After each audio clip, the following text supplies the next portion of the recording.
नमस्कार।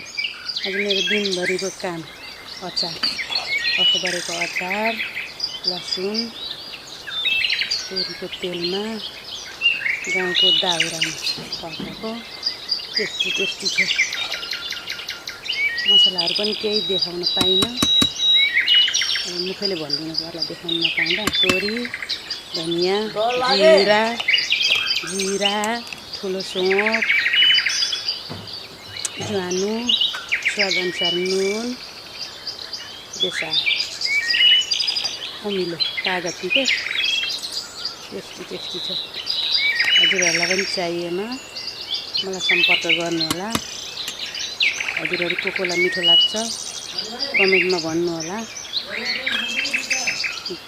भिडियो खिच्ने क्यामेराम्यान नहुनाले मैले आफै दुःख पाएको छु, तर पनि भिडियो राम्रो नभए पनि हेरिदिनु होला, लाइक कमेन्ट गरिदिनु होला। धन्यवाद।